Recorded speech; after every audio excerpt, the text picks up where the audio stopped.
ട്രാൻസ്ഫോമറിന്റെ main ടാങ്കിന് എപ്പോഴും ഒരു 3 degree ചരിവുണ്ടാവും. ഈ ചരിവ് എന്തായാലും ഉണ്ടാവും. പക്ഷെ ഈ ചരിവ് ശരിയല്ല, ഇത് നേരെ വരണം എന്നുള്ളതാണ്. ട്രാൻസ്ഫോമറിന്റെ മെയിൻ്റനൻസുമായിട്ട് ബന്ധപ്പെട്ട് പറയാം. ഇതിപ്പോ ഒരു ടാങ്കിൽ ഇറങ്ങിയിരിക്കുന്ന വർക്കിംഗ് കണ്ടീഷനിലിരിക്കുന്ന ട്രാൻസ്ഫോമറാണ്. ആ ട്രാൻസ്ഫോമറിന്റെ ഈ നട്ട് ബോൾട്ടുകളൊക്കെ ഇടുന്ന ഈ ഭാഗങ്ങളിലൊക്കെ എന്ത് ചെയ്യുന്നു, ലീക്കായി കണ്ണുനീര് പോലെ ട്രാൻസ്ഫോമറിൽ നിന്ന് ഓയിൽ ഒഴുകിക്കൊണ്ടിരിക്കുന്നു എന്ന് പറഞ്ഞതിന്റെ അർത്ഥം ഇവിടെയൊക്കെ ലീക്ക് ഉണ്ട്. അപ്പൊ സ്വാഭാവികമായിട്ടും ഓയിൽ പുറത്തേക്ക് വരണമെങ്കിൽ എയർ അകത്തേക്ക് വരണം, ഉറപ്പായിട്ടും പൊടിപടലങ്ങൾ കയറുന്നുണ്ട്. അപ്പൊ സ്വാഭാവിക ജീവനവസ്ഥയാണ്.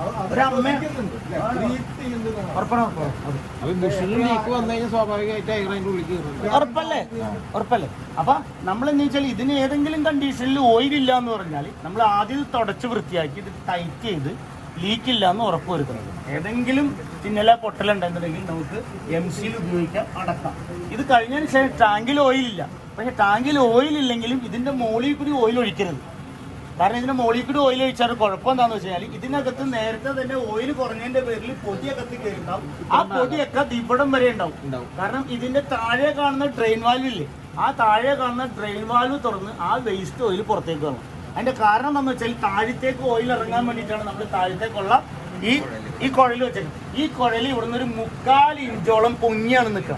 എന്തിനാണ് 3/4 ഇഞ്ചോളം പൊങ്ങിയിട്ട് പൊടിപടലങ്ങളൊക്കെ കയറി വന്നാൽ ആ ലെവല് വരെ നിൽക്കണം. പൊടിപടലങ്ങൾ ഓയിൽ അടിഞ്ഞുകൂടി ഇവിടെ കിടപ്പുണ്ടാവുമല്ലോ, അതിറങ്ങി പോവാതിരിക്കാൻ ഇത് പൊക്കി വെച്ചേക്കണം. അപ്പൊ ഓയിൽ ഒഴിക്കുമ്പോ ആ പൊടിപടലങ്ങൾ ചേർന്ന ഓയിലിൽ കുത്തി ഒഴുക്കി വീണാൽ അത് ഇളകി ഈ പൈപ്പിൽ കൂടെ താഴത്തേക്ക് വന്നാൽ വീഴുന്നത് ഏത് ലിംബിന് നേരെയാണോ ആ ലിംബിലേക്ക് പൊടിപടലങ്ങൾ വന്ന് ഇതിനെവിടെ കൂടെ കറങ്ങി ആ ഇൻസുലേഷൻ തകരാറാവാൻ സാധ്യതയുണ്ട്. അപ്പൊ ഓയിൽ ഒഴിക്കണമെങ്കിൽ എന്ത് ചെയ്യണം, ആദ്യം തന്നെ നമ്മൾ ഈ ലെവലിലാന്ന് ഉറപ്പ് വരുത്തണമല്ലോ. ആ ഉറപ്പ് വരുത്താനായിട്ട് നമുക്ക് വേണമെന്നുണ്ടെങ്കിൽ ഇവിടുത്തെ ഈ വാൽവ് തുറന്നു വെക്കാം, അല്ലെങ്കിൽ ഇത് 3 തുറന്നു വെക്കാം. അത് എല്ലാത്തിനും മുമ്പ് എന്താ ചെയ്യേണ്ടത്, എല്ലാത്തിനും മുമ്പ് നമ്മൾ എന്ത് ചെയ്യണം, ഒരു കപ്പ് എടുത്തിട്ട് ഇതിനകത്തുള്ള അഴുക്ക് വാൽവ്, ഈ ലോവർ ഡ്രെയിൻ വാൽവ് തുറന്ന് ഈ അറേഞ്ചിന്റെ വാൽവ് ആ വാൽവ് തുറന്നിട്ട് ഈ അഴുക്ക് ഓയിൽ മുഴുവൻ ശേഖരിക്കണം.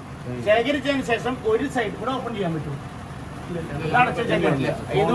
ഇതുപോലെ ആ സൈഡ് നട്ട് ബോൾട്ട് ഇട്ട് സാധാരണ വലിയ 100-ന് മേലുള്ള ട്രാൻസ്ഫോമർ ആണെങ്കിൽ തുറക്കാം. എന്നിട്ട് ഇവിടുത്തെ നട്ട് ബോൾട്ട് തുറന്ന് എന്ത് ചെയ്യണം, ഇതിനകത്തേക്ക് കോട്ടൺ വേസ്റ്റ് ഉപയോഗിച്ച് നല്ല ഗ്ലൗസ് ഉപയോഗിച്ച് തുടച്ച് അഴുക്കൊക്കെ കളയണം. എന്നിട്ട് ഇത് തുറന്നിരിക്കുന്ന കണ്ടീഷനിൽ തന്നെ മോളിൽ കൂടെ നല്ല ഓയിൽ ഒരു 2 പ്രാവശ്യം ഒന്ന് ഒഴിച്ചൊന്ന് റിൻസ് ചെയ്യണ പോലെ ഒന്ന് ക്ലീൻ ചെയ്യണം. അങ്ങനെ ക്ലീൻ ചെയ്തതിന് ശേഷം ഇത് അടക്കാം. അടച്ചതിന് ശേഷം നമുക്ക് ഓയിൽ ഒഴിക്കാം. ഓയിൽ ഒഴിക്കുമ്പോൾ ഇത് തുറന്നു വെക്കണം. ഈ മോളിലൊക്കെ നൈറ്റ് 10 കണ്ട അത് തുറക്കാം. ഇത് തുറന്നിട്ട് ഇത് പതുക്കെ ഇങ്ങനെ ഒന്ന് പൊക്കി വെക്കാം. പൊക്കി വെക്കുമ്പോഴേ കാണല്ല, ഇവിടെ കാണാമോ, അതേ കാണാം.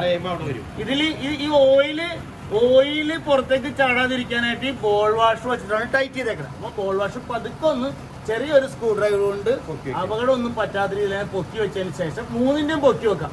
എന്നിട്ട് ഓയിൽ ഒഴിക്കാം. ഓയിൽ ഒഴിക്കുമ്പോൾ എയർ ഇതിലൂടെ പൊക്കോളും. എയർ ഇതിലൂടെ പൊക്കൊന്നും മാത്രമല്ല, നിറഞ്ഞു കഴിയുമ്പോൾ ഇതിന്റെ മുകളിൽ കൂടി ഓയിൽ ഡ്രോപ്പ് ആയിട്ട് പുറത്തേക്ക് വരും. എന്ന് പറഞ്ഞാൽ പൂർണ്ണമായും എയർ പുറത്തേക്ക് പോയി. അല്ലെങ്കിൽ എയർ വായുവിന്റെ ഒരു കണിക്ക് അവിടെ നിന്ന് കഴിഞ്ഞാൽ ഈ പേപ്പറിനെ പൊടിച്ചു കളയും കുറെ കാലത്തിൽ. എല്ലാം തുറക്കണം. കാരണം ഇതിലൊക്കെ അടിഞ്ഞുകൂടാവുന്ന എയർ ബബിൾ പുറത്തേക്ക് കൂടാം. 3 തുറന്നതിന് ശേഷം 3-ന്ന് ഓയിൽ വന്നതിന് ശേഷം നമുക്ക് ഈ ബോൾ വാഷ് ടൈറ്റ് ചെയ്ത് ശരിക്കും അടച്ചതിന് ശേഷം ഇത് അടക്കാം. അടയ്ക്കുമ്പോൾ ശ്രദ്ധിക്കേണ്ട കാര്യം എന്താണെന്ന് വെച്ച് കഴിഞ്ഞാൽ ഈ രണ്ട് എന്താ പറയാ, ഈ ആർക്കിംഗ് ഹോൾ, ഈ റാഡ് നേർരേഖയിൽ ഇരിക്കുന്ന രീതിയിൽ വേണം ഇതിനെ ടൈറ്റ് ചെയ്യാൻ. കാരണം ഏതെങ്കിലും തരത്തിലൊരു ലൈറ്റ്നിങ് വന്നാൽ ലൈറ്റ്നിങ് റിസൾട്ട് പ്രൊട്ടക്ട് ചെയ്യാൻ പറ്റിയില്ലെങ്കിൽ ഏതെങ്കിലും ഒരു സർജ് താഴത്തേക്ക് വന്നാൽ ഇവിടെ വരുമ്പോൾ ചാടിപ്പോകാനായിട്ടൊരു പാർട്ടാണത്. അതുകൊണ്ട് നേർരേഖയിൽ ഇരിക്കുന്നത്. ഇത് ഇത്തിരി മാറിയാല ഇവരുടെ അകലം കൂടി ഇവിടത്തെ ഈ ഭൂമിയിലേക്ക് പോകാൻ, അയാൾക്ക് ഭൂമിയിലേക്ക് പോകാനായിട്ട് ഇത്ര അകലം ചാടിയാൽ മാത്രം മതി. നേരെ ബോഡി എർത്തറാണല്ലോ. ബോഡി ഏതെങ്കിലും കണ്ടീഷനിൽ അപ്പോഴും ഇതിന്റെ അകത്ത് വൈൻഡിങ്ങിനൊന്നും സംഭവിക്കില്ല എന്ന് ഉറപ്പുവരുത്തും. ലൈറ്റ്നിങ് അറസ്റ്റർ വെച്ചിട്ടുണ്ട്. അതും കഴിഞ്ഞ് ഏതെങ്കിലും എക്സസ് വന്നാൽ അവന് ചാടിപ്പോകാനായിട്ട് ഒരു വഴി ആർക്കിംഗ് ഹോൾ. ഒരിക്കലും ഏത് കണ്ടീഷനിലും മെയിൻറ്റെയിൻ ചെയ്യുന്ന സമയത്ത് ആർക്കിംഗ് ഹോൾ നേരെ വെക്കണം. അപ്പൊ എന്നിട്ട് ഇത് അടക്കാം. അടച്ചതിന് ശേഷം അടച്ചു കഴിഞ്ഞപ്പോ നമ്മൾ എന്തായി, ഓയിൽ ലെവൽ ഇവിടം വരെ ആയി അല്ലേ. ഈ ഓയിൽ ലെവൽ ഇവിടം വരെ ആയി കഴിഞ്ഞാൽ ഇനി എന്താ ചെയ്യേണ്ടത്, കൺസർവ ടാങ്കിൽ മിനിമം ഓയിൽ നിറക്കുക എന്നുള്ളതാണ് അല്ലെ. കൺസർവ ടാങ്കിൽ മിനിമം ഓയിൽ നിറക്കുക എന്നുള്ളത്. ആ മിനിമം ഓയിൽ എത്രയാണ് ഒഴിക്കേണ്ടതെന്ന് അറിയാനായിട്ട് നമ്മൾ എന്ത് ചെയ്യണം, മെയിൻ ടാങ്കിൽ നോക്കാം. മെയിൻ ടാങ്കിൽ ഓയിൽ ലിറ്റേഴ്സ് കാണാം. എത്രയാണ്, 100 ലിറ്റർ ആണ്. ഓയിൽ ഇൻ ലിറ്റേഴ്സിന്റെ ടോട്ടൽ ഓയിൽ ഇൻ ലിറ്റേഴ്സിന്റെ 10% വോളിയമാണ് ഈ പറയുന്ന കൺസൈൻ ടാങ്കിന് ഉണ്ടായിരിക്കുന്നത്. എന്ന് വെച്ചാൽ 100 ലിറ്ററാണ് കപ്പാസിറ്റി എങ്കിൽ ഇതിന്റെ കപ്പാസിറ്റി 10 ലിറ്ററാണ്. 10 ലിറ്റർ കപ്പാസിറ്റി ഉള്ള ഈ ടാങ്കിന്റെ 3% മെയിൻ ടാങ്കിന്റെ ഓയിൽ ലിറ്റേഴ്സിന്റെ 3% ഈ 10 ലിറ്റർ കപ്പാസിറ്റി ഒഴിക്കുന്നത്.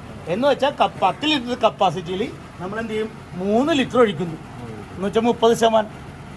അപ്പൊ 30% ഓയിൽ ഇങ്ങനെ തടയുന്നു, ബാക്കി മുഴുവൻ എയറാണ്. ഈ എയറിനെയാണ് ചൂട് കൂടുമ്പോൾ പുറത്തേക്ക് കളയുന്നതും ചൂട് കുറയുമ്പോൾ അകത്തേക്ക് ബ്രീത്തർ വഴി വലിക്കുന്നു. അപ്പൊ ഇത്രയും കാര്യങ്ങളാണ് എനിക്കുള്ളത്. അപ്പൊ നമ്മൾ മെയിൻ്റെനൻസ് ചെയ്യുമ്പോൾ എന്ത് ചെയ്യണം, ഓയില് ഈ വേസ്റ്റ് ഓയിൽ ചോർത്തിക്കളയണം.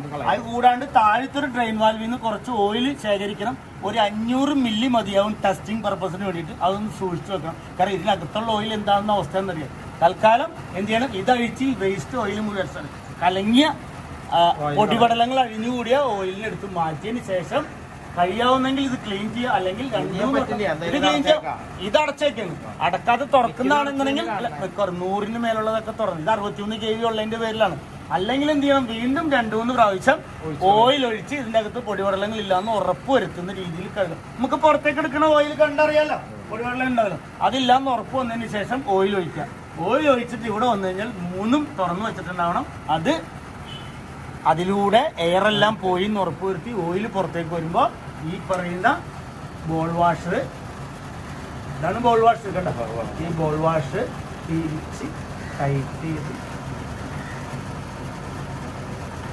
എന്നിട്ട് അടക്കുമ്പോൾ നേരേക്കൽ വരുന്നതിൽ അടച്ചു കഴിഞ്ഞാൽ ഓയിൽ ഇപ്പം ഈ ലെവലിലുണ്ട്. ഈ ലെവലിലുള്ള ഓയിലേക്ക് ഇനി ഇതിന്റെ മുകളിൽ നിന്ന് 3%. ഏത് 3%? ടോട്ടൽ ഓയിലിന്റെ 3%. ഓരോ മാസവും ചെയ്യേണ്ട ഒരു ട്രാൻസ്ഫോമറിന്റെ മെയിൻ്റെനൻസിന് ചെയ്യേണ്ട കേസ് എന്താണ്? അപ്പൊ നമ്മൾ എന്താ പറയുന്നത് വെച്ച് കഴിഞ്ഞാൽ, ചൂട് കൂടിയ അന്തരീക്ഷത്തിൽ ആൾക്കാരുടെ ഉപയോഗം കൂടുതലാണ്. അതുകൊണ്ട് ട്രാൻസ്ഫോമർ കൂടുതൽ ചൂടാവുമ്പോൾ ട്രാൻസ്ഫോമർ ഓയിലും അതനുസരിച്ച് മാറ്റങ്ങൾക്ക് വിധേയമാകും. പൊടിപടലങ്ങളും അഴുക്കൊക്കെ കൂടിച്ചേരാൻ സാധ്യതയുണ്ട്. സ്വാഭാവികമായിട്ടും ഓയിൽ ചൂടായി പുറത്തേക്കും ചിലപ്പോൾ വന്നിട്ടുണ്ടാവാം അല്ലേ? അപ്പൊ അങ്ങനെ ഇരിക്കുന്ന സമയത്ത് നമ്മൾ ഫസ്റ്റ് ഒരു മാസത്തിൽ ആദ്യം ട്രാൻസ്ഫോമർ ഒന്ന് മെയിൻറ്റെയിൻ ചെയ്യാൻ നോക്കുമ്പോൾ നമ്മൾ ചെയ്യേണ്ടതെന്ന് വെച്ച് കഴിഞ്ഞാൽ, ചൂടായി കഴിഞ്ഞാൽ ഇത് കാണാൻ ചൂടായി കഴിഞ്ഞാൽ ഇതിനകത്തൊക്കെ മുഴുവൻ നമ്മൾ പല ട്രാൻസ്ഫോമറും കണ്ടാൽ കരിയും അഴുക്കും പൊടിയും പിടിച്ചിരിക്കുള്ളൂ അല്ലേ?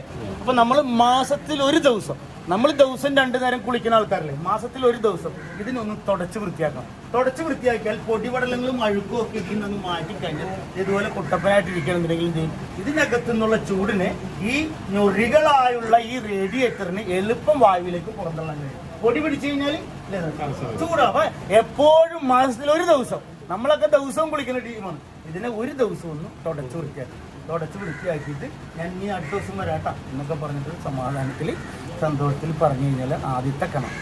രണ്ടാമതൊരു കേസ് എന്ന് വെച്ച് കഴിഞ്ഞാൽ, ഏതെങ്കിലും തരത്തിൽ ലീക്ക് ഉണ്ടോ എന്ന് ആ സമയത്ത് നോക്കണം. കാരണം ഇത് പുറത്തു വന്നിട്ടാണല്ലോ പൊടി, അന്തരീക്ഷ പൊടിയൊക്കെ പുറത്തിരിക്കാൻ, കാരണം ഇതിന് കിനിഞ്ഞ ഓയിൽ ഉണ്ടായിട്ടാണല്ലോ. അപ്പോൾ അതുണ്ടെന്നുണ്ടെങ്കിൽ നട്ട് ബോട്ടുകളെല്ലാം ടൈറ്റ് ചെയ്ത് ഈ ഗാസ്കറ്റൊക്കെ ടൈറ്റ് ചെയ്ത് ഇതിൽ നിന്ന് ഓയിൽ പുറത്തു വരുന്നില്ല എന്ന് ഉറപ്പ് വരുത്തണം.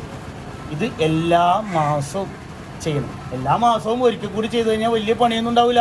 ഓരോ തവണ റൊട്ടീനായിട്ട് നമുക്ക് ഇങ്ങനെ പോകണം. നമ്മൾ പലത് പറയുമ്പോൾ നമുക്ക് ട്രാൻസ്ഫോമറിന് എണ്ണം കൂടുതലാണെന്ന് പറയുന്നത്, പക്ഷെ ഒരിക്കലെങ്കിലും നമ്മൾ ചെയ്യണം.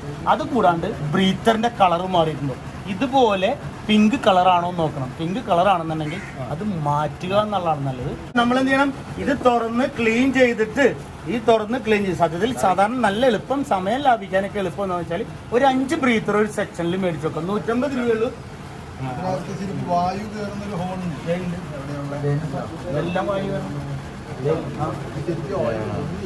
ഇവിടം വരെ ഓയിൽ മുങ്ങിയിരിക്കണം. ഒരു മാർക്കിംഗ് ഉണ്ട്, ഈ മാർക്കിംഗ് വരെ ഓയിലിൽ കൂടെ കയറിയിട്ട് വേണം ഈ ബ്രീത്തറിന്റെ ഹോളിലൂടെ കയറിയിട്ട് അകത്തേക്ക് പോകാൻ. അപ്പൊ നമ്മൾ മാറ്റാൻ നേരത്ത് സാധാരണ ഗതിയിൽ ഇത് അഴിച്ച് ഓയിൽ മാറ്റി ഒഴിച്ച് നമ്മൾ റീഫിൽ ചെയ്യാൻ പതിവ്. പക്ഷെ ഈ കേസ് അത് മാറ്റുക, എന്നിട്ട് തിരിച്ച് വീട്ടിൽ ചെന്ന് ത്രെഡ് സ്റ്റാൻഡേർഡ് ആണ്, എല്ലാത്തിന്റെ ഒരേപോലെ ആണെങ്കിൽ ഇതൊരു 3-4 എന്നിട്ട് ഇത് മാറ്റിയിട്ട് ഓഫീസിൽ കൊണ്ടുപോക്കുക. ഇത് ക്ലീൻ ചെയ്ത് റെഡിയാക്കിയിട്ട് അതിനകത്ത് പുതിയ സിലിക്കാ ജെല്ല് നിറച്ച് വെക്കുക. നിറച്ച് വെച്ച് സീൽ ചെയ്ത് വെച്ചേക്കാം. അത് സീൽ ചെയ്തിട്ട് വേണം കൊണ്ടുവരാനായിട്ട്. അങ്ങനെ കൊണ്ടുവന്നു കഴിഞ്ഞാൽ അത് ഉപയോഗിക്കും. പിന്നെ ആൾ ഉഷാറാണ്, വേറെ ഷെഡ്യൂൾ. പിന്നെ ഇതേണ്ട, ഇതാണ് ഇതിന്റെ കോറിന്റെ കനം എന്ന് വെച്ച് കഴിഞ്ഞാൽ ഒരു 0.35 ഒക്കെയാണ് ഇതിന്റെ കനം സാധാരണ ഇതിൽ.